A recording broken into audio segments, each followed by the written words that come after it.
ಆಜಿ ಮಸಾಲ. ಎಂತ ಅಡಿಗೆಯ ರುಚಿಯಾಗೋ ರಹಸ್ಯವು 20 ರೂಪಾಯಿ. ಮತ್ತೊಮ್ಮೆ ಇಡೀ ರಾಜ್ಯದಾದ್ಯಂತ ಕಾವೇರಿ ನೀರು ಹಂಚಿಕೆ ವಿಚಾರಕ್ಕೆ ಸಂಬಂಧಪಟ್ಟಂತೆ ಅತಿದೊಡ್ಡ ಹೋರಾಟಕ್ಕೆ ರಾಜ್ಯ ಸಾಕ್ಷಿ ಆಗ್ತಾ ಇದೆ. ಇದೇನು ಹೊಸ್ತಾ? ಖಂಡಿತ ಅಲ್ಲ. 3-4 ವರ್ಷಕ್ಕೊಮ್ಮೆ ರಾಜ್ಯದಲ್ಲಿ ಬರಗಾಲ ಇರುತ್ತೆ, ಸರಿಯಾಗಿ ಮಳೆ ಆಗಲ್ಲ, ಕಾವೇರಿ ಜಲ ಕೊಳ್ಳ ಯಾವಾಗಲೂ ಕೂಡ ಬರಿದಾಗ್ತಾನೆ ಇರುತ್ತೆ, ಕುಡಿಯೋಕೆ ನೀರಿರಲ್ಲ, ಕೃಷಿಗೂ ಕೂಡ ಡಿಪೆಂಡ್ ಆಗಿರೋದು ಮಂಡ್ಯ ಮೈಸೂರು ಭಾಗದ ರೈತರು ಅದೇ ಕಾವೇರಿಯ ಮೇಲೆ. ಹಾಗಾಗಿ ಈ ಸಂದರ್ಭಕ್ಕೇನಾದರೂ ಈ ರೀತಿ ಆದೇಶಗಳು ಬಂದಾಗ ಸಹಜವಾಗಿ ರೈತರು ಕೆರಳಿ ಕೆಂಡವಾಗ್ತಾರೆ, ನಮಗೆ ನೀರಿಲ್ಲ ನಾವ್ಯಾಕೆ ಕೊಡಬೇಕು ಅಂತ. ಉತ್ತಮ ಮಳೆ ಆದಾಗ ಇಂಥ ಪ್ರಶ್ನೆಗಳು ಬರಲ್ಲ, ಈ ಹೋರಾಟಗಳು ಬರಲ್ಲ. ಹಾಗಾದ್ರೆ ಬಹುತೇಕರು ಪ್ರಶ್ನೆ ಮಾಡ್ತಿದ್ದಾರೆ, ನಿನ್ನೆಯಿಂದಲೂ ಕೂಡ ಸಮಿತಿ ಕೊಟ್ಟಿರುವ ಆದೇಶವನ್ನ ಈಗ ಪ್ರಾಧಿಕಾರ ಕೂಡ ಎತ್ತಿ ಹಿಡಿದಿರೋದ್ರಿಂದ ಅಗೇನ್ ಪ್ರಾಧಿಕಾರದ ಆದೇಶವನ್ನ ಪಾಲನೆ ಮಾಡಬೇಕಾ ರಾಜ್ಯ ಸರ್ಕಾರ, ಅಥವಾ ರೈತರ ಹಿತಾಸಕ್ತಿಯನ್ನ ಕಾಪಾಡುವಲ್ಲಿ ಕಾನೂನು ಹೋರಾಟ ಮುಂದುವರಿಸೋ ತನಕ ಹೇಗಿರುತ್ತೆ? ಈ ಆದೇಶವನ್ನ ಪಾಲನೆ ಮಾಡದೆ ಹೋದ್ರೆ ಈ ಪ್ರಶ್ನೆ ಬಹುತೇಕರನ್ನ ಕಾಡ್ತಾ ಇದೆ. ಇದರ ಜೊತೆಗೆ ನಮ್ಮನ್ನ ಕಾಡ್ತಾ ಇರುವಂತಹ ಪ್ರಶ್ನೆ ಅಂದ್ರೆ ಮತ್ತೆ ರಾಜ್ಯದ ಪ್ರತಿನಿಧಿಗಳು ಮಂಡ್ಯದಲ್ಲಿರುವ KRS ಡ್ಯಾಮ್ನ ವಸ್ತುಸ್ಥಿತಿಯನ್ನ ವಿವರಣೆ ಕೊಡೋದ್ರಲ್ಲಿ, ಮನವರಿಕೆ ಮಾಡೋದ್ರಲ್ಲಿ ಯಾಕೆ ಫೇಲ್ಯೂರ್ ಆಗ್ತಿದ್ದಾರೆ?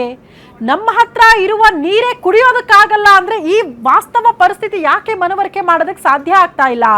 ತಮಿಳುನಾಡಿನಲ್ಲಿ ಮೊದಲ ಕೃಷಿಗೆ ನೀರಿದ್ರು ಕೂಡ ಎರಡನೇ ಕೃಷಿಗೆ ಅವ್ರು ನೀರು ಕೇಳಿ ಕೂಡ ಅದರಲ್ಲಿ ಯಶಸ್ವಿ ಆಗ್ತಾರೆ ಅಂದ್ರೆ ಕಾರಣ ಏನು?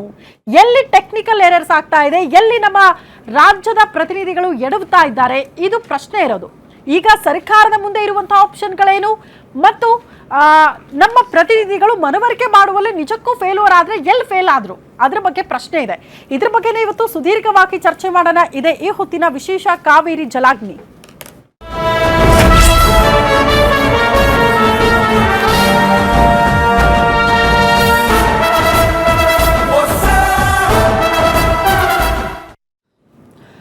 ತಮಿಳುನಾಡಿಗೆ 15 ದಿನಗಳ ಕಾಲ 3500 ಕ್ಯೂಸೆಕ್ ನೀರನ್ನ ಬಿಡಲೇಬೇಕಾದಂತಹ ಅನಿವಾರ್ಯತೆ ಸಮಿತಿ ಕೊಟ್ಟಿರುವ, ಕಾವೇರಿ ನೀರು ನಿಯಂತ್ರಣ ಸಮಿತಿ ಕೊಟ್ಟಿರುವ ಆದೇಶವನ್ನ ಪ್ರಾಧಿಕಾರ ಕೂಡ ಎತ್ತಿ ಹಿಡಿದು ಬಿಟ್ಟಿದೆ. ಹೌದು, ನೀರು ಕೊಡ್ಲೇಬೇಕು ಅಂತ.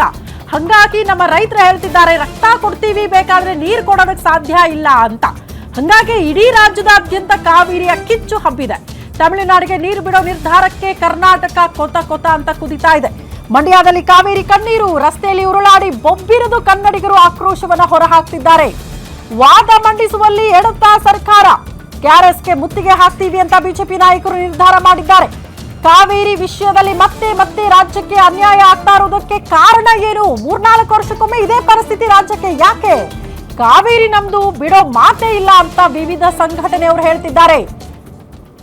ಹಂಗಾಗಿ ಹೋರಾಟ ಭುಗಿಲೆದ್ದಿದೆ. ಇಡೀ ಕರ್ನಾಟಕ ಸ್ತಬ್ಧ ಮಾಡ್ಬಿಡ್ತೀವಿ ಅಂತ ಎಚ್ಚರಿಕೆ ಕೊಟ್ಟಿದ್ದಾರೆ. ರಕ್ತ ಬೇಕಾದ್ರೂ ಕೊಡ್ತೀವಿ, ನೀರ್ ಬಿಡೋ ಮಾತೇ ಇಲ್ಲ ಅಂತ ಹೋರಾಟಗಾರರು ಹೇಳ್ತಾ ಇರೋದು. ಅಷ್ಟರ ಮಟ್ಟಿಗೆ ಕಾವೇರಿಯ ಕಿಚ್ಚು, ಆಕ್ರೋಶ ನೋಡೋದಕ್ಕೆ ಸಿಗ್ತಾ ಇದೆ ಇಡೀ ರಾಜ್ಯದಾದ್ಯಂತ. ಇವತ್ತು ಬೆಳ್ಳಂಬೆಳಗ್ಗೆ KRS ಡ್ಯಾಮ್ನ ಗೇಟ್ ಬಳಿ ಇವತ್ತು ಧರಣಿ ಕೂತ್ಕೊಂಡ್ರು, ಉರುಳಾಡಿ ಆಕ್ರೋಶವನ್ನ ವ್ಯಕ್ತಪಡಿಸಿದ್ದಾರೆ ಹೋರಾಟಗಾರರು. ಈ ರೀತಿ ದೃಶ್ಯ ನೋಡೋದಕ್ಕೆ ಸಿಗ್ತಾ ಇದೆ. 11 ಗಂಟೆಗೆ ಬಿಜೆಪಿ ನಾಯಕರು ನಾವು KRS ಅನ್ನ ಮುತ್ತಿಗೆ ಹಾಕ್ಬಿಡ್ತೀವಿ, ರೈತರ ಜೊತೆಗೆ ನಿಂತ್ಕೊಳ್ತೀವಿ, ಸರ್ಕಾರದ ವಿರುದ್ಧ ಆಕ್ರೋಶ ವ್ಯಕ್ತಪಡಿಸ್ತೀವಿ ಅಂತಿದ್ದಾರೆ. ಈ ಸಂದರ್ಭಕ್ಕೆ ರಾಜಕೀಯ ಸೂಕ್ತನ ಅನ್ನೋದು ಪ್ರಶ್ನೆ ಇದೆ. ರಾಜಕೀಯ ಬದಿಗಿಟ್ಟು ಏನು ಮಾಡಬಹುದು ಸರ್ಕಾರಕ್ಕೆ ಅಂತ ಸಲಹೆ ಕೊಟ್ರೆ ಓಕೆ.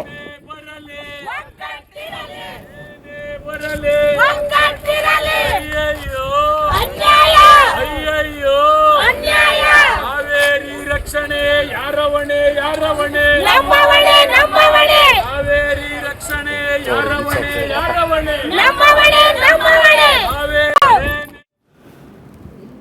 ಓಕೆ, ಎನಿವೆ ಬಿಜೆಪಿ ನಾಯಕರು ಒಬ್ಬೊಬ್ಬರೇ ರಿಯಾಕ್ಷನ್ ಕೊಟ್ಟಿದ್ದಾರೆ. ಪ್ರಮುಖವಾಗಿ ಈ ಹಿಂದೆ ಇದೇ ರೀತಿ ಆದೇಶಗಳು ಬಂದಾಗ ಯಡಿಯೂರಪ್ಪನವರ ನೇತೃತ್ವದಲ್ಲಿ KRS ಡ್ಯಾಮ್ಗೆ ಮುತ್ತಿಗೆ ಹಾಕ್ತೀವಿ ಅಂತ ಹೋಗಿದ್ರು, ಹೋರಾಟ ಮಾಡಿದ್ರು. ಈಗ ಅದಾದ ಬಳಿಕ ಮತ್ತೊಮ್ಮೆ ಬಿಜೆಪಿ ನಾಯಕರ ಹೋರಾಟ. ಹಂಗಾಗಿ ಯಡಿಯೂರಪ್ಪನವರು ಮಾತನಾಡಿದ್ದಾರೆ, ವಿಜಯೇಂದ್ರ ಅವರು ಮಾತನಾಡಿದ್ದಾರೆ. ಸರ್ಕಾರದ ವಿರುದ್ಧ ವಿಪಕ್ಷ ಮುಖಂಡರು ವಾಗ್ದಾಳಿ ನಡೆಸಿದ್ದಾರೆ. ಸರ್ವಪಕ್ಷ ಸಭೆ ಕರೆಯೋ ನಿರ್ಧಾರಕ್ಕೆ ವಿಜಯೇಂದ್ರ ಸಿಡಿಮಿಡಿಗೊಂಡಿದ್ದಾರೆ. ಭಾನುವಾರ ಸರ್ವಪಕ್ಷ ಸಭೆ ಇದೆ. ಏಪ್ರಿಲ್ ಮೇ ತಿಂಗಳಲ್ಲೇ ನೀರು ಹಿಡಿದಿಟ್ಕೊಳ್ಬೇಕಾಗಿತ್ತು, ಸರ್ಕಾರ ಕೆಲಸ ಮಾಡಲೇ ಇಲ್ಲ. ಇದನ್ನ ವಿಜಯೇಂದ್ರ ಅವರು ಪ್ರಸ್ತಾಪ ಮಾಡ್ತಾ ಇರೋದು. 2 ತಿಂಗಳಲ್ಲಿ ಎಲ್ಲಾ ನೀರು ಬಿಟ್ಟು ಈಗ ಸರ್ವಪಕ್ಷ ಸಭೆ ಕರೆದ್ರೆ ಏನ್ ಪ್ರಯೋಜನ? ಈ ಕೇಳಿದ್ರೆ ನೀರು ಹೋದ ಮೇಲೆ ವಿಪಕ್ಷಗಳ ಸಲಹೆ ಯಾಕೆ ಬೇಕು ಸರ್ಕಾರಕ್ಕೆ ಅಂತ ಬಿಜೆಪಿ ರಾಜ್ಯಾಧ್ಯಕ್ಷ BY ವಿಜೇಂದ್ರ ಪ್ರಶ್ನೆ ಮಾಡಿದ್ದಾರೆ. ಕುರ್ಚಿ ಫೈಟಲ್ಲಿ ಮುಳುಗಿದ್ದ ಸರ್ಕಾರಕ್ಕೆ ನೀರಿನ ಬಗ್ಗೆ ಆಲೋಚನೆನೇ ಇರಲಿಲ್ಲ. ರೈತರ ಬಗ್ಗೆ ಕಾಳಜಿ ಇರಲಿಲ್ಲ. ಕುರ್ಚಿ ವಿಚಾರಕ್ಕೆ ಸಂಬಂಧಪಟ್ಟಂತೆ ಗಲಾಟೆ ಮಾಡ್ಕೊಳ್ಳೋದ್ರಲ್ಲೇ ಬ್ಯುಸಿ ಆಗ್ಬಿಟ್ಟಿದ್ರು.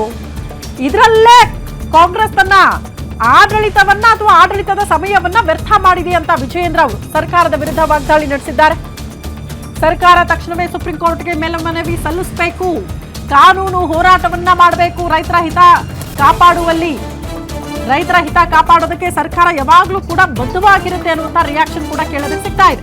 ಯಾವುದೇ ಕಾರಣಕ್ಕೂ ತಮಿಳುನಾಡಿಗೂ ನೀರು ಬಿಡಬಾರ್ದು, ರೈತರ ಹಿತವೇ ಮುಖ್ಯ ಅಂತ ನಿರ್ಧಾರಕ್ಕೆ ಬರಬೇಕು ಅಂತ ಚಾಮುಂಡಿ ಬೆಟ್ಟದಲ್ಲಿ ಮಾಜಿ ಮುಖ್ಯಮಂತ್ರಿ ಬಿಎಸ್ ಯಡಿಯೂರಪ್ಪ ಹೇಳಿಕೆ ಕೊಟ್ಟಿದ್ದಾರೆ. ಕಾವೇರಿ ನೀರಿನ ವಿವಾದದಲ್ಲಿ ತಕ್ಷಣ ಮುಖ್ಯಮಂತ್ರಿಗಳು ಸುಪ್ರೀಂ ಕೋರ್ಟ್ಗೆ ಅಪೀಲ್ ಹಾಕಿ ಈ ಭಾಗದ ಜನರಿಗೆ ನ್ಯಾಯ ಒದಗಿಸ್ಕೊಡ್ಬೇಕು. ಈಗಾಗಲೇ ಸಾಕಷ್ಟು ಅನ್ಯಾಯ ಆಗಿದೆ. ಜನ ಇವತ್ತು ಕುಡಿಯುವ ನೀರಿನ ಹಾಹಾಕಾರ ಇರುವಂಥ ಸಂದರ್ಭದಲ್ಲಿ ಈ ರೀತಿ ನೀರು ಬಿಡಿ ಅಂತ ಹೇಳುವಂಥದ್ದು ಅಕ್ಷಮ್ಯ ಅಪರಾಧ. ಈ ಬಗ್ಗೆ ರಕ್ಷಣೆ ಕೊಡುವಂಥ ಕೆಲಸವನ್ನು ಮುಖ್ಯಮಂತ್ರಿಗಳು ಮಾಡಿ ಸುಪ್ರೀಂ ಕೋರ್ಟ್ಗೆ ಅರ್ಜಿಯನ್ನು ಸಲ್ಲಿಸಿ ನಮ್ಮ ನಾಡಿನ ರೈತ ಸಮುದಾಯಕ್ಕೆ ನ್ಯಾಯ ಒದಗಿಸ್ಕೊಡ್ಬೇಕು ಅಂತೇಳಿ ಒತ್ತಾಯವನ್ನು ಮಾಡ್ತೇನೆ. ಧನ್ಯವಾದಗಳು. ಭಾರತೀಯ ಜನತಾ ಪಾರ್ಟಿ ಎಲ್ಲ ರೈತ ಸಂಘಟನೆಗಳು ಎಲ್ಲವೂ ಸರಿ ಒಳ ಸೇರಿಕೊಂಡು KRSನಲ್ಲಿ ನಾವು ಪ್ರತಿಭಟನೆಯನ್ನು ಮಾಡ್ತಾ ಇದ್ದೇವೆ, ಹೋರಾಟವನ್ನು ಮಾಡ್ತಾ ಇದ್ದೇವೆ. ರಾಜ್ಯದ ಮುಖ್ಯಮಂತ್ರಿಗಳಿಗೆ ನಾನು ಒತ್ತಾಯ ಮಾಡ್ತೇನೆ, ಏನು ನಿನ್ನೆ ಆಗಿರುವಂಥ ಆದೇಶ ಅದರ ಮೇಲ್ಮನವಿಯನ್ನು ಅಪೀಲನ್ನು ಸುಪ್ರೀಂ ಕೋರ್ಟಲ್ಲಿ ಸಲ್ಲಿಸಬೇಕಾಗ್ತದೆ.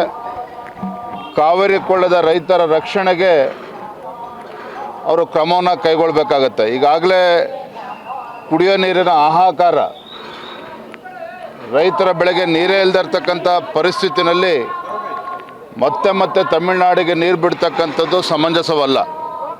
ಹಾಗಾಗಿ ಮುಖ್ಯಮಂತ್ರಿಗಳ ಆದ್ಯತೆ ಕೂಡ ಇದೆ, ಅವರ ಕರ್ತವ್ಯ ಇದೆ, ರೈತರ ರಕ್ಷಣೆಗೆ ಅವ್ರು ಬರಬೇಕು. ಹೇಳೋದು ಮುಖ್ಯಮಂತ್ರಿಗಳು ಕಾನೂನು ತಜ್ಞರೊಂದಿಗೆ ಚರ್ಚಿಸಿ ಅವರು ಅದನ್ನು ತೀರ್ಮಾನವನ್ನು ತೆಗೆದುಕೊಳ್ಬೇಕಾಗತ್ತೆ.